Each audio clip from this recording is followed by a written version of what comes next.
Bonjour à tous, j'espère que vous allez excellemment bien. Aujourd'hui, on se retrouve pour faire le débrief de la Flèche Wallonne, de la course homme de la Flèche Wallonne, parce qu'on fera une vidéo pour la course homme, une vidéo pour la course dame, et puis il y aura également la vidéo du Tour des Alpes. N'hésitez pas à vous abonner à la chaîne, à réagir dans les commentaires, à mettre un pouce bleu, à partager la vidéo sur les réseaux sociaux, notamment auprès de vos proches. Si vous pensez que ça peut les intéresser, dans les commentaires, n'hésitez pas à me dire qui vous a plu, qui vous a déçu sur les shorts TikTok, juste après l'arrivée des grandes compétitions. Si vous avez les moyens et que vous voulez soutenir mon travail, vous pouvez faire un super thanks. Je remercie les gens qui le font. Et puis, vous pouvez mettre la petite cloche, comme ça vous êtes au courant des dernières vidéos qui sortent sur la chaîne, notamment des vidéos cyclisme. On commence tout de suite avec cette Flèche Wallonne 2024. Eh bien, je crois que nous avons eu l'édition du siècle. Il fallait remonter, je crois, à 1980 pour avoir 47 coureurs à l'arrivée. Là, on en a 40. 43, je crois le chiffre précis. Je vais vérifier ça tout de suite, je vais vous le dire tout de suite. Ce que j'avais noté et j'ai oublié de le revérifier. 44, voilà, coureurs à l'arrivée. Seulement 44 coureurs. Heureusement qu'il n'y avait que 200 km même aujourd'hui. C'est l'édition du siècle parce que des conditions qui ont été atroces. Des conditions climatiques qui ont été atroces. Un rythme qui n'a pas été si long que ça. On est quand même à 42,5 de moyenne. Donc malgré la neige, la pluie, la grêle, le froid, l'humidité, le vent, le fait que, deux tours de l'arrivée, on n'avait déjà plus beaucoup de coureurs, le fait qu'il y avait quand même 4 passages du mur de 8, on a quand même roulé à 42,5 de moyenne. Aujourd'hui, et des conditions qui ont été abominables à 100 bandes de l'arrivée, quoi. C'était un enfer. Moi, j'étais en train de... Je regardais ça sur Pro Cycling Stats, je regardais un petit peu ce qui se déroulait sur la course, parce que je regardais à ce moment-là le Tour des Alpes, mais je voyais les photos, mais c'était atroce. C'était atroce vraiment pour les coureurs, et les conditions étaient extrêmement difficiles. Quand on est à 60 bandes de l'arrivée, t'as déjà plus que 40 coureurs. Allez, 40-50 coureurs dans le peloton. Vraiment, ça a été... moi, j'ai jamais vu ça. C'est-à-dire que ça fait quand même... Oh, j'ai dû voir bien 15 éditions de la Flèche Wallonne. Je les ai pas toutes vues. Hein. Vous savez, je regarde le cyclisme depuis 2003, je les ai pas toutes vues depuis 2003. Mais j'ai bien dû voir 15 éditions de la Flèche Wallonne, je n'ai jamais vu ça. Ça veut dire une course décantée aussi loin de l'arrivée. On a failli presque avoir un groupe qui partait lors du premier passage de l'avant-dernier passage dans le mur de Huy. Vraiment, j'ai pas souvenir d'avoir connu une édition aussi difficile, avec aussi peu de coureurs dans le final, avec une course où, à part Uno X, il y avait quasiment plus d'équipe. C'est-à-dire qu'on était avec 2 coureurs, 3 coureurs grand maximum. Enfin, c'était quand même quelque chose aujourd'hui. Je m'excuse, le château a décidé. J'ai décalé l'enregistrement à 19h15. Je me suis dit, elle mange à 18h, va peut-être pas vouloir aller aux toilettes tout de suite. Allez dans la litière maintenant. Bon, donc ouais, ça a été une édition assez exceptionnelle, assez formidable. Alors, formidable à suivre à la télé. Parce que vraiment, à la télé, c'était quelque chose de vraiment très agréable à suivre. Pour les coureurs, beaucoup moins agréable. On a vu notamment les images de Skelmose qui est allé au bout du bout. Il y a d'autres coureurs qui sont allés loin dans l'effort. C'est compliqué après parce que la course était lancée. Donc certains pourraient dire pourquoi on n'a pas fait moins de kilomètres, pourquoi... Oui, mais la course était lancée. C'est compliqué de dire à cause du froid, de la pluie, de l'humidité, on va réduire le parcours. Surtout qu'en plus, il y a certains coureurs qui ont abandonné parce qu'ils ne se sont pas assez vêtus. Or, j'ai envie de dire que je vous avais prévenu déjà hier que les conditions climatiques allaient être fraîches. Alors, il n'y avait pas de la neige de prévu. Je vous avais dit, il n'allait pas faire beau, il allait avoir un vent d'ouest assez fort.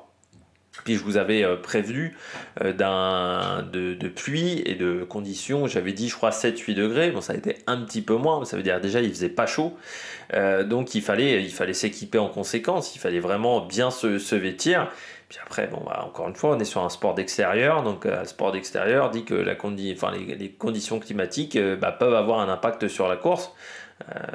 Voilà, on ne peut pas arrêter la course dans toutes les situations. Je pense que certains coureurs ne se sont peut-être pas bien habillés. Et puis après, forcément, quand il fait 7-8 degrés, vous avez aussi des coureurs qui supportent mieux le chaud que le très froid.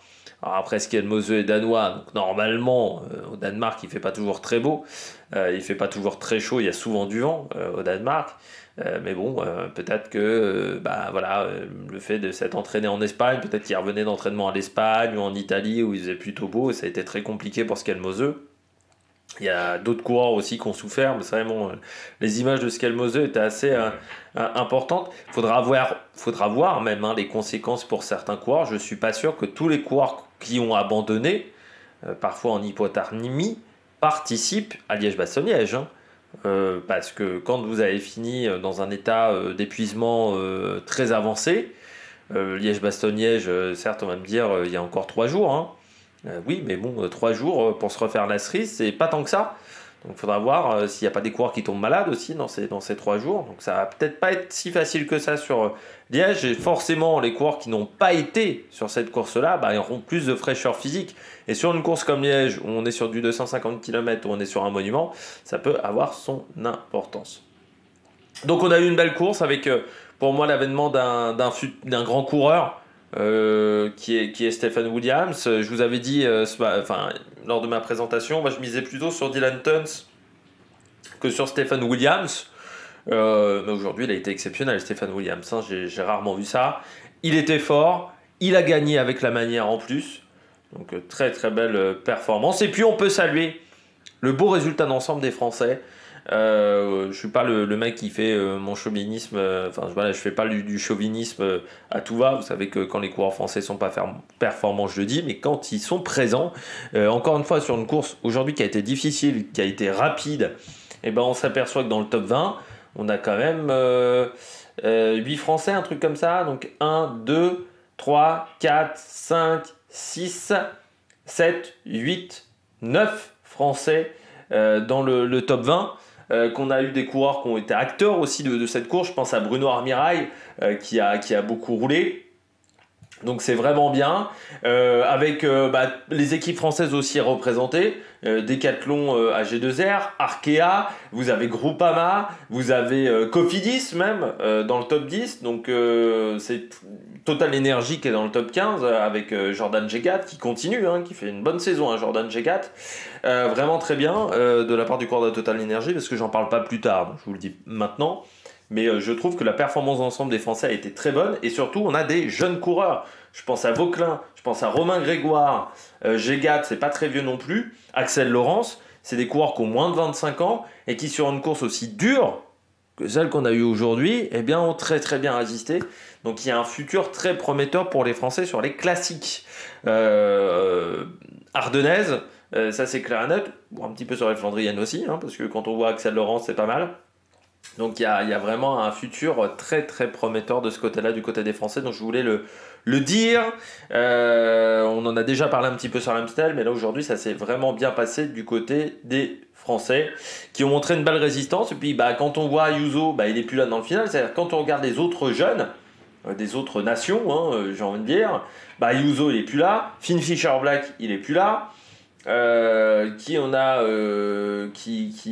qui n'a pas fini la course, un Louis Vervaeke n'est plus là, par exemple, n'a pas fini, Badjoli n'a pas fini. Donc non, on s'en est très très bien sorti aujourd'hui. Archie Ryan, par exemple, l'Irlandais n'a pas fini. Donc non, c'est un très très beau résultat pour les Français qui ont montré que cette course-là déjà nous réussit bien. Je rappelle les victoires de Julien Lafilippe, mais que on a aussi un avenir qui est très prometteur. Allez, on regarde tout de suite les coureurs au top. Attaque de Marlou! Du côté des coureurs au top, je commence avec Stephen Williams, le Britannique d'Israël. On pourrait faire un triplé britannique par contre sur les classiques ardennaises, parce que Pidcock sur l'Amstel, Stephen Williams, de nouveau britannique sur cette épreuve, qui sera le troisième, je ne sais pas, Fred White peut-être pour Liège. Ce qui montre aussi que les Britanniques ont retrouvé des coureurs, parce qu'il y avait eu un petit moment un peu compliqué du côté de la Grande-Bretagne au niveau de densité de coureurs. Je trouve qu'on a bien progressé de ce côté-là. C'est une belle victoire pour Israël. Je dirais que même c'est la première grande classique remportée par Israël. parce que j'ai pas souvenir d'une autre grande classique. Tons, quand il gagne, c'est chez Bahreïn. Pour moi, c'est la première grande classique gagnée par Israël. Et ce qui fait du bien en plus, c'est que c'est pas un coureur qu'ils ont été chercher avec un énorme salaire. C'est pas la star de l'équipe. Bon, c'est un coureur qu'ils ont été récupérés chez Bahreïn, mais c'était pas la star de l'équipe quand il est arrivé. C'est un recrutement où ils ont été intelligents, comme je pense avec Ethan Vermon notamment. Et un super boulot aujourd'hui de Stephen Williams, parce qu'à un tour de l'arrivée, on sait déjà qu'il a de grandes chances d'aller gagner la course. C'est-à-dire qu'à part le placement qui aurait pu le mettre en difficulté, et encore, il n'est pas hyper bien placé au pied du mur de 8, parce qu'il n'est pas super bien placé, hein. Il est au-delà de la 10e place au début du mur de 8. Il remonte dans le vent tout seul, parce qu'il n'avait plus d'équipier. Vraiment, il était formidable. Il a été exceptionnel aujourd'hui, Stephen Williams. Parce qu'on aurait pu se dire, oh, il va peut-être se retrouver bloqué. Bon, à un tour de l'arrivée, il met déjà une menace à tout le monde dans le mur de 8. Tu te dis, ça va être compliqué pour les autres aujourd'hui. Et puis après, dans le final, incroyable. Mais, alors, c'est vrai que moi, je pensais plus à Dylan Tuns. Et en même temps, je me suis, je pense, trompé. Parce que quand on regarde bien, Stephen Williams, c'est le seul qui a réussi à sortir de sa roue Pogacar sur le dernier Tour de Catalogne. Dans l'arrivée à Barcelone, dans le dernier passage ou l'avant-dernier passage à Montjuic, il lâche Pogacar. Alors, Pogacar a du mal à suivre sa roue. Quand vous êtes en capacité de faire ça, c'est que vous faites partie des tout meilleurs. Et c'est vrai qu'on ne l'avait pas vu sur l'Amstel. Sur d'autres courses, on ne l'avait pas vu. Je crois qu'il n'y avait pas un jour où j'avais mis flop, même Stephen Williams. Je crois. Hein. C'est dans les dernières courses que j'ai faites, il y avait un moment Stephen Williams. Je sais plus si je l'avais pas mis en flop un moment sur une épreuve. Je sais plus si je l'avais pas mis en flop sur le Grand Prix Miguel Indurain. Je sais plus. Je crois que je l'avais mis en flop sur une course après. Mais oui, il enchaîne. C'est une très belle victoire pour lui. Puis là encore, 27 ans. C'est encore une fois, quand on dit que le talent, certains pourraient penser qu'à 24 ou 25 ans, quand vous n'êtes pas arrivé au top niveau, vous êtes un peu fini. On a des cas où on voit que le talent met parfois un peu plus de temps à se montrer, mais il gagne quand même le Down Under, il gagne la Flèche Wallonne. Sur le Tour de Catalogne, il fait 3 top 5. 17ème à Cadel Evans Great Ocean Road, donc non, c'est très bien. 1149 points UCI marqués. Hein. Il fait partie des top coureurs, je pense qu'il doit être dans le top 10 des coureurs qui ont marqué le plus de points au niveau UCI. Mais vraiment, dans le final, il était intouchable. Donc voilà, il a su s'en sortir. Coureur qui fera le Tour de France. Alors moi, j'attends de voir ce que ça va donner sur un grand tour. Je ne sais pas s'il en a déjà fait un dans sa carrière. Là, il a fait Giro et Volta, 92e et abandon sur la Volta en 2020. Et il avait fait 92e l'année dernière, quand il était déjà chez Israël. Mais il a vraiment passé un cap cette année. Bon, il a déjà, au niveau Pro Cycling Stats, il a déjà le double de points qu'il avait marqué l'année dernière, qui était déjà sa meilleure saison en carrière. Donc on voit une grosse évolution dans les résultats. Et puis un enchaînement de belles courses. Il a su profiter du fait que Dylan Tuns abandonne. Et puis voilà, super résultat aujourd'hui. Très belle victoire pour Israël. Très belle victoire également pour lui. Israël marque des gros points pour la montée en World Tour. Donc je dirais qu'ils n'ont pas encore sécurisé la montée en World Tour, mais ils remontent dans le classement et dans la bagarre, on peut dire avec Lotto, dans les équipes de deuxième division, eh bien, ils font aussi du super boulot. Donc non, très très bon résultat pour cette structure, et Stephen Williams qui montre que les Britanniques aussi sont bons sur ce type de course, mais aujourd'hui il a été dominateur. Il était le plus fort, il a été vraiment imbattable et pourtant il ne court pas superbement bien parce qu'encore une fois il fait un gros effort à un tour de l'arrivée, parce qu'il n'est pas très bien placé au pied du mur, parce qu'il fait un effort de 250 mètres qui sur la Flèche Wallonne est vraiment, on voit que sur les 50 derniers mètres ça pioche un peu par rapport à Vauquelin. Mais aujourd'hui, il a été exceptionnel. Donc bravo, monsieur Stephen Williams. Deuxième coureur top aujourd'hui, après Stephen Williams, c'est une équipe, c'est la Uno X. Pourquoi la Uno X? Tous les coureurs ont fini et c'est la seule équipe qui est dans ce cas-là. C'est la seule équipe qui n'a pas connu d'abandon sur cette épreuve. Et aujourd'hui, c'était très compliqué. Ce qui fait que la Uno X aujourd'hui, malgré le fait que Tobias Allan Johannesson ne prend que la 6e place, il marque quand même des points au niveau UCI parce que tous les coureurs aujourd'hui qui ont fini ont marqué au minimum 8 points UCI. Donc 8 et 8, 16 et 8, 24 du côté de ce classement. 24 et 24, 48. Donc ça fait 188. 188 plus 32, c'est là où ça va se compliquer. Ça fait 230 points UCI marqués sur une Flèche Wallonne, c'est vraiment pas mal. Je crois ils sont même passés Cofidis sur l'année 2024. C'est-à-dire que maintenant, Uno X a marqué plus de points que Cofidis sur l'année 2024, malgré le fait que Cofidis aujourd'hui ait mis Guillaume Martin dans le top 10, ce qui est un résultat tout à fait correct pour Guillaume Martin sur ce type de parcours, parce que c'est plus Liège qui lui correspond que la Flèche Wallonne.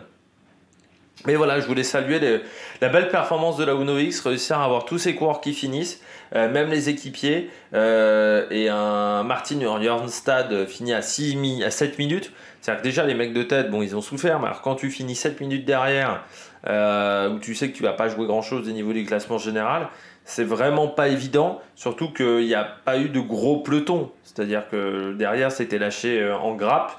Donc là, très fort du côté de cette équipe. La force du Viking du côté de la Uno X, mais c'est dans la tradition de cette équipe de ne rien lâcher. C'est une équipe qui a, dans sa mentalité dès le départ, le leitmotiv c'était l'esprit Viking, ne jamais rien lâcher. On voit que ça a super bien marché sur cette épreuve. 6e place de Tobias Allan de Johannesson, résultat tout à fait correct. Alors oui, ça aurait mérité presque un podium pour cette équipe, mais il en manque un petit peu pour Tobias Allan de Johannesson. Haute Christian King qui fait 17 aussi, donc un résultat qui est pas mal. Bon, après derrière on est un peu plus loin, mais c'est réussir à avoir 6 coureurs qui finissent alors qu'il n'y en a que 44 à l'arrivée. C'est 7 coureurs alors qu'il n'y en a que 44 à l'arrivée. C'est pas négligeable. Ça doit faire un truc genre 10%, plus de 10% du peloton. Donc non, c'est bien. C'est bien, plus de 10% du peloton c'était des Uno X, c'est bien. En plus, ils ont pris leurs responsabilités. Donc j'ai bien aimé la course de la Uno X. Et puis ça fait quelques points UCI aussi aujourd'hui pour cette formation, même si ça en fait un peu moins que pour Arkea, qui aujourd'hui a fait une belle journée. Pourquoi je vous parle de Arkea? Tout simplement parce qu'on parle de Kevin Vauquelin, deuxième coureur top, troisième top du jour. Kevin Vauquelin, il n'a pas manqué grand chose. C'est un coureur, il a dit, là, quand je vous dis que des coureurs, il faut qu'ils regardent des courses de cyclisme pour pas faire d'erreurs tactiques stratégiques. Kevin Vauquelin, il a vu les anciennes arrivées de la Flèche Wallonne et il a vu que il fallait lancer à 200 mètres, il fallait pas lancer trop tôt. L'erreur, c'était de lancer trop tôt sur la Flèche Wallonne. Donc il s'est dit, je ne lance pas trop tôt. Donc c'est pour ça qu'il y a eu cette situation d'attente avec Cosnefroy. Il nique quand même Cosnefroy. Quand il lance son accélération, il la lance presque au même moment que Cosnefroy. Il fracasse Cosnefroy. Alors je pense que Cosnefroy n'était pas dans un grand jour aujourd'hui avec les conditions climatiques. Et moi j'ai toujours trouvé que la Flèche Wallonne c'était un peu trop pentu pour lui. Mais c'est fort quand même en France d'aller chercher Cosnefroy sur un terrain de ce type-là, très bien. Et puis il échoue à pas grand-chose de Stephen Williams. Alors il a dit, je me suis un peu emmêlé les pinceaux au niveau de mes vitesses avec les doigts HD. C'est-à-dire que les doigts c'est le pire dans ces conditions-là. C'est vraiment terrible. Quand vous avez les doigts HD, vous n'avez aucune sensation au niveau des doigts. Vous avez l'impression d'avoir des bouts de bois. Donc vous pouvez rien faire, vous pouvez pas actionner, vous n'avez aucune mobilité au niveau des doigts, c'est terrible. Et donc oui, pour appuyer sur le petit bouton pour changer les vitesses, oui. Ça a été compliqué pour Kevin Vauquelin à ce moment-là. Mais quand même, deuxième pour une première participation pour la Flèche Wallonne, pour moi c'est un super résultat. Pour moi c'est une course qui est très compliquée pour les débutants. Souvent on fait l'effort trop tôt.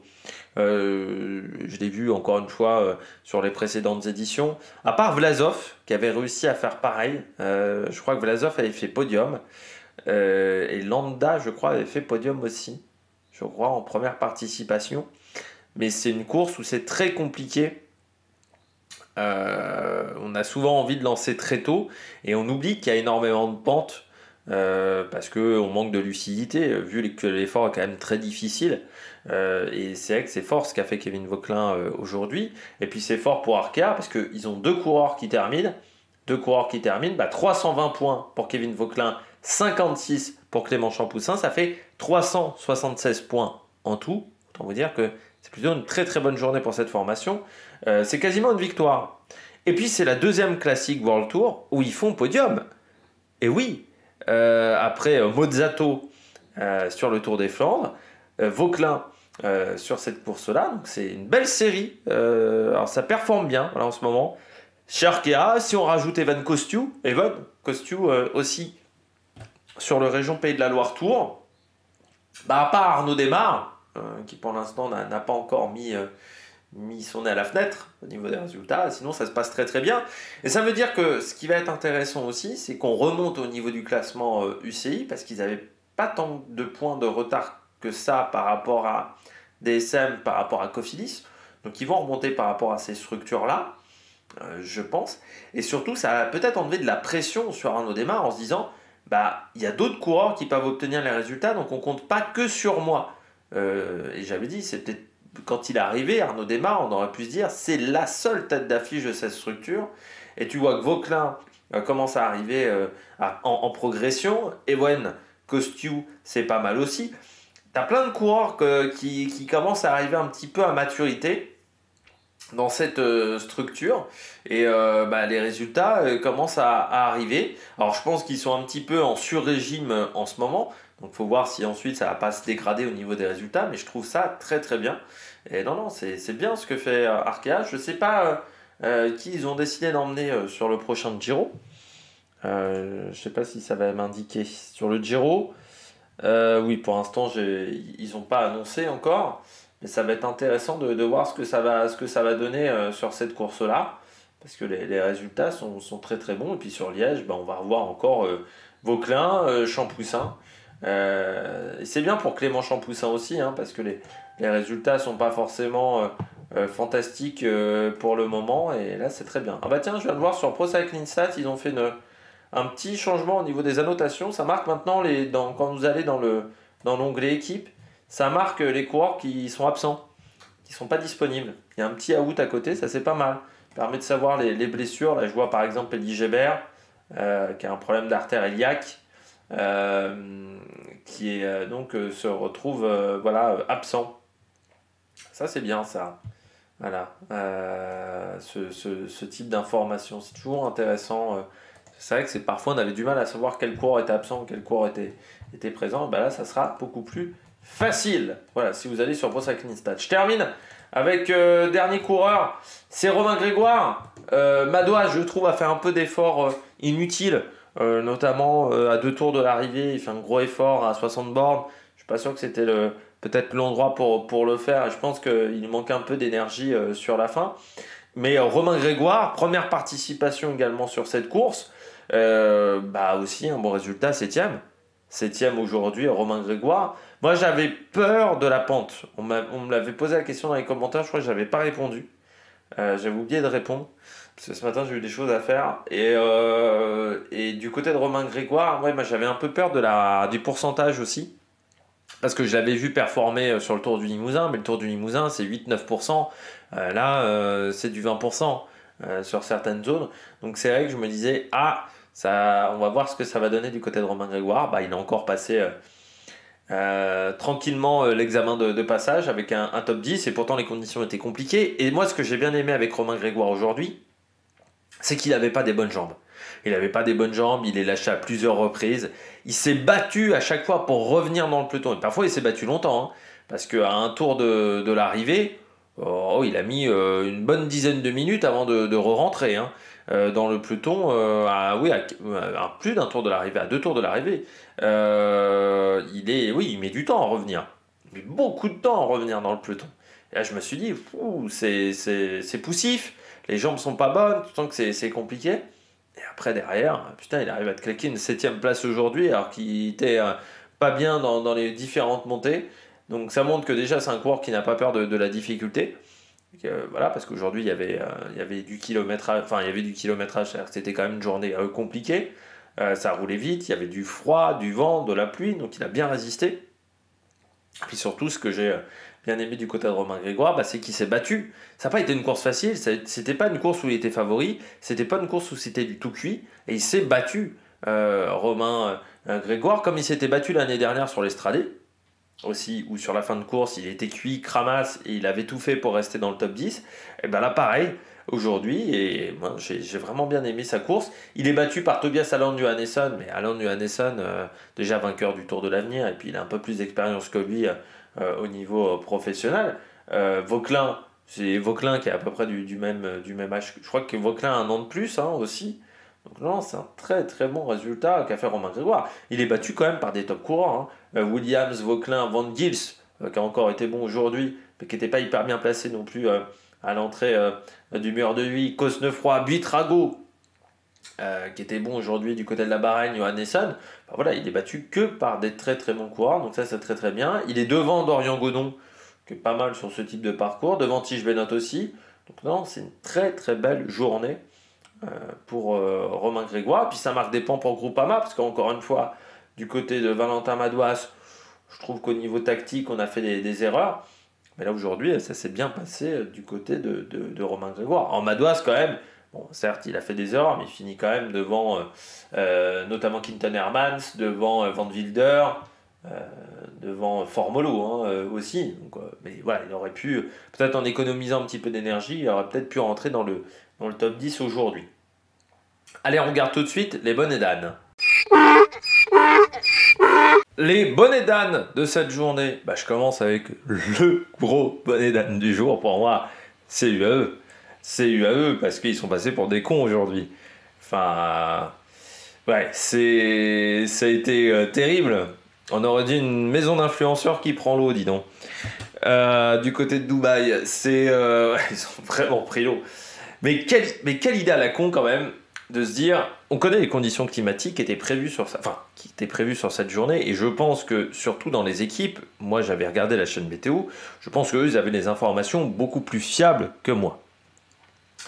Donc de se dire, on peut rouler en petite tenue à 100 km de l'arrivée alors qu'il vient de flotter. Et en plus je trouve que c'est limite, je dirais pas anti-sportif parce qu'il n'y a pas une neutralisation de la course, mais c'est quand même pas très sympa pour les petits copains derrière qui doivent s'arrêter pour récupérer leurs gants, récupérer toute leur tenue. Donc déjà, bon, ils décident d'accélérer à ce moment-là. C'est comme les mecs qui accélèrent quand il y a un coureur qui prend des bidons ou ce genre de choses. J'ai toujours trouvé ça pas très sympathique. Mais bon. Ou quand un mec déraille. Bon. Ils décident d'accélérer, bon, ok, c'est leur stratégie, bon. Pour qu'un tour après, il n'y ait plus personne. Parce qu'ils ont tous pris froid. Ils se sont tous gelés les miches. Et je me demande jusqu'à quel point un Marc Hirschi, par exemple, un Juan Ayuso, vont pouvoir repartir dimanche à Liège en équipier de Pogacar. Parce que, certes, bon, Pogacar va être frais parce qu'il n'a pas couru ces courses-là. Ok, d'accord. Mais s'il n'a pas d'équipier avec lui, ça risque quand même d'être compliqué d'aller gagner Liège, même si c'est Tadej Pogacar. Et là, ils sont vraiment passés pour des cons aujourd'hui. Et puis je pense que, dans le peloton, on va se foutre de leur gueule. Hein. Je pense qu'il y a quelques mecs dans le peloton le peloton c'est une petite famille, ils vont se foutre de leur gueule. Vraiment, parce que là, ils sont vraiment passés pour des cons. Accélérer au moment où il neigeait, alors que les autres étaient en train de récupérer leur veste, leurs gants, je trouve pas la bonne idée. Et qu'en plus, un tour après, tout le monde a disparu, c'est-à-dire 25 bornes après, hein, parce qu'ils étaient tous transis de froid. Bon. Ce qui fait qu'il n'y a aucun UAE à l'arrivée. C'est pas la seule équipe où il y a eu que des abandons. Ineos également. Tout Ineos a abandonné. Pidcock et ses équipiers ont tous abandonné à la fin de cette épreuve. Alors Pidcock, on peut le comprendre parce que Promio, la Flèche Wallonne, c'est pas forcément son terrain de prédilection. Je pense que le mur de Huy, c'est pas là où il peut. Enfin, je pense que c'est un terrain qui lui correspond pas des masses. Qui a Liège, on sait qu'il a des ambitions pour Liège, donc je pense qu'il a préféré abandonner pour se réserver pour Liège. Et qu'après, chez Ineos, les autres coureurs ont peut-être eu très froid. Peut-être qu'il y en a certains, quand ton leader abandonne, après derrière, c'est sûr que tu n'as pas forcément envie de repartir en course. Peut-être qu'ils ne s'attendaient pas aussi à ce qu'il y ait autant de coureurs qui abandonnent. Donc c'est peut-être aussi ce qui leur a mis ça dans la tête. Mais ouais, mais UAE, ils sont vraiment passés pour des cons aujourd'hui. Mettre le rythme à fond et un tour plus tard, il n'y a plus personne. Bon, on aurait dit une stratégie de la Bahrain Victorious ou de la Movistar de la grande époque. Mais ouais, là, ils sont vraiment passés pour des débiles. Oui, parce que même Astana, un coureur qui a fini. Astana, c'est Charming, qui est le seul à avoir fini. Chez Bingo, ils sont deux. Cofidis, donc il y a Guillaume Martin qui a fini. Chez UF, ils sont deux. Chez Euskaltel, il y en a un seul. Intermarché aussi. Il y a eu personne qui a fini. J'avais un doute à un moment quand je regardais les images. Je me disais, il n'y a plus d'Intermarché. Mais Calmejean a pris l'échappée. Ça compense peut-être un petit peu. Israël, il y en a un seul qui a fini, mais c'est le bon qui a fini. Lidl Trek, ils étaient deux. Destiny 2. Q36, il y avait Damian Osson dans le final, j'avais bien vu. Soudal, il y avait. DSM, il y avait. C'était Lainze. Jayco, il n'y a personne qui a fini également chez Jayco, malgré Mauro Schmidt et Michael Matthews et David Depreto. Visma, il y a eu Tige Bennett, ils étaient trois même chez Visma. Total Energy, ils ont fini. Et Lidl, oui, il y avait Tom Skuntz, voilà, les mains.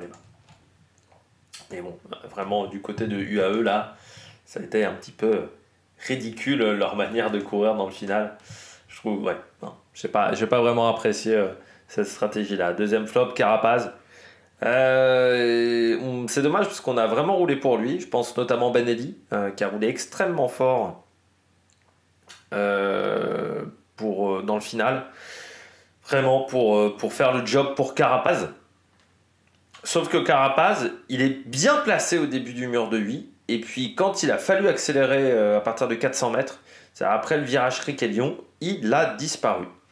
Alors je ne sais pas si c'est le froid du côté de l'équatorien qui a fait que les cuisses étaient toutes dures. Équatorien, hein, parce que on se fout souvent de ma gueule, je dis souvent Carapaz colombien. Je le fais plus, ça. Il y a des trucs comme ça que je fais encore, mais ça je fais plus. Je suis pas le seul, hein, parce que si vous avez écouté sur France 3, parce que j'ai regardé un peu sur Eurosport et puis je suis passé sur France 3 ensuite pour prendre mon 4 heures, hein, tout simplement, mon goûter. Carapaz, ils ont dit colombien. Hein. Voilà. Non, parce qu'on aime bien se foutre de ma gueule des prononciations, parce que c'est vrai que j'ai beaucoup de défauts. Enfin, souvent je me gourde dans la prononciation. Hier, il semblerait que j'ai dit Alexandro des Marquis. Alors je pense que c'est parce que je prononce mal, vraiment. Oui, parce que je sais que c'est écrit Alessandro De Marchi, mais je pense que j'ai assez mal prononcé dans la vidéo. C'est pour ça qu'on croit que je dis Alexandro De Marchi, alors que c'est Alessandro. Voilà, parce que je lise pas suffisamment le L avec le reste des mots. Et Evan Kostiou, que j'appelle Ewan. Alors que c'est Ewen. Kostiou, voilà. Il y en a plusieurs. Et Carapaz, colombien, je l'ai fait à plusieurs reprises. Mais je ne suis pas le seul. Après, Alexandre Pasteur, il a dit pendant des années Tim Merlier. Et je crois qu'il dit encore Merlier et pas Merlier hein, pour Tim Merlier. Je crois qu'il dit toujours Merlier. Il y a certains noms où je trouve que des fois les prononciations aussi. Julie Van de Velde, Julie Van de Wilde, chez les filles, pour moi ça se dit comme ça. Hein. Je crois que toutes les styles lab se prononcent, je crois. Le E se prononce, je crois. Avoir entendu d'autres commentateurs le prononcer de cette manière. Après, d'une langue à l'autre, hein, c'est pas toujours facile. Vingegaard, normalement, c'est Vingegaard. Comme ça, avec un A très appuyé. Les trois quarts du temps, on dit Jonas Vingegaard, on fait un petit peu à la facilité. Mais du côté donc de Carapaz, ouais, c'est dommage parce que c'est vrai que Ben Eddy se sacrifie pour toi. Ben Eddy, je pense qu'il est un peu juste pour le moment pour les classiques ardennaises, mais j'ai l'impression que la forme revient du côté de l'Irlandais. Donc il a fait beaucoup d'efforts pour Richard Carapaz. Et c'est vrai que Carapaz, il lui en a manqué dans le final. Parce que là, les jambes, elles répondaient pas. Je pense tout simplement qu'il avait les cuisses qui étaient dures. Et quand vous avez les cuisses qui sont toutes tendues, bah, c'est impossible de faire un effort correct dans ce genre de situation. Et puis troisième, Benoît. Oui, parce que c'est un coureur qui aime plutôt le froid, Tige Benoît. Qui aime bien ces conditions un peu compliquées. Donc je me disais aujourd'hui, tiens, Tige Benoît dans le final, je l'avais mis parmi mes favoris, mais je l'avais mis déjà parmi mes favoris parce qu'il y avait des conditions fraîches. Donc c'est vrai que je me disais avec la neige, la pluie et tout ça, que ça allait bien le faire. Il fait 9ème, alors c'est pas une catastrophe, mais c'est vrai qu'on aurait pu s'attendre à un peu mieux de la part du coureur de la Visma Lease Bike.